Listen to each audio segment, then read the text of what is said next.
Il n'y a aucune preuve textuelle ni dans le manga et encore moins dans les databooks qui stipuleraient que plusieurs galaxies ont été détruites. Si le narrateur avait explicitement parlé de plusieurs galaxies détruites durant le clash ou bien d'un vide continu sur l'univers observable, j'aurais été le premier à dire que c'est Saitama Scale à multi-galaxy level, mais c'est pas le cas. Retenez bien ce passage.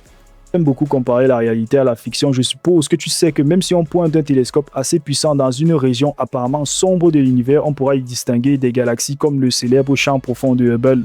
En fait, c'est trop drôle car j'ai fait des vidéos pour expliquer pour Hubble, étant donné qu'il a démontré à de nombreuses reprises qu'il ne comprend rien en astronomie avec les autres power scalers. Il a sans cesse continué à répéter Solar System, Solar System. Et récemment, je suis arrivé et j'ai expliqué pour les galaxies. Et là, le discours, il a changé. Et pour sauver le fait qu'il ne savait pas, et maintenant, il essaie d'expliquer que genre, il savait, en le sachant avant.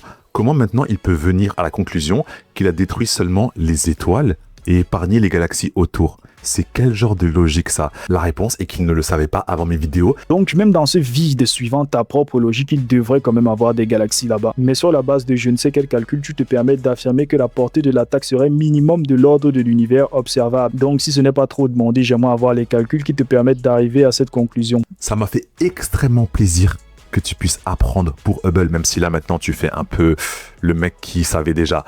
La lumière que nous recevons, elle est constituée de photons déjà en voyage d'étoiles proches et de galaxies lointaines jusqu'à la limite de l'univers observable. Tu as même parmi elles des étoiles qui ont pu disparaître à 12 milliards d'années-lumière, mais leur lumière nous parvient encore. Pour rendre cette région totalement noire, la puissance a dû donc supprimer les photons présents dans toute la zone concernée jusqu'à l'univers observable.